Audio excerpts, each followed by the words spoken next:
quiz time. Yay. Ding, ding. I'm ready. Okay, are we ready? So this Put our is from thinking caps. last week's question. See how you did. First question is the Greek situation over? Anybody who gets this wrong didn't watch the show. No, not even close. Italy hit the news this week.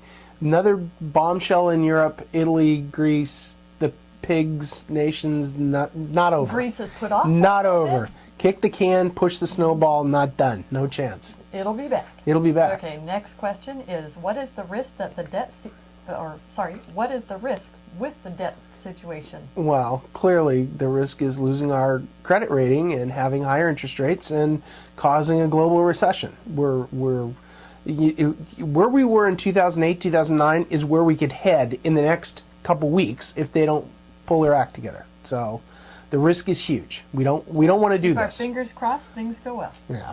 Okay, next question is how can you use the forced choice with follow-up method to getting more information? Excellent question. We talked about this last week. The forced choice with follow-up is you ask them a question. The first question has two answers, and you have follow-ups for both questions, which lead to more intriguing answers from the person. For example, ask a CEO, which is more important, customers or employees?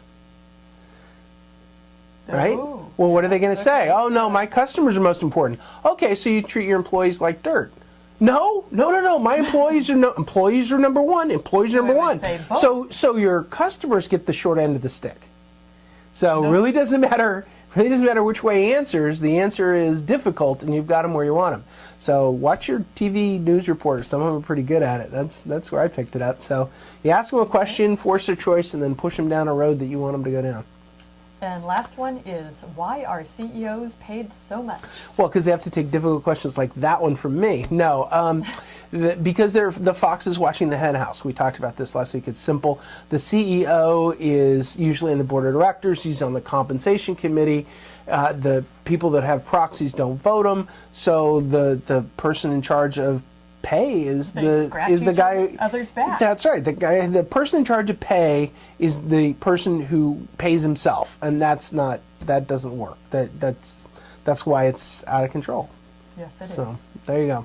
Now, what do you have for us this week? This week, simple questions. Why is refusing to compromise a problem? So that gets to our first issue this week. What do our fiscal budget numbers show? So that's a very broad question. What don't you do when faced with an issue? What don't you do when faced with an issue or problem? And finally, you have to stay tuned for this. What is the Consumer Finance Protection Bureau? Do you know what it is? I believe I do. Okay, well then you can answer it later. So we're coming up on that. Stay tuned.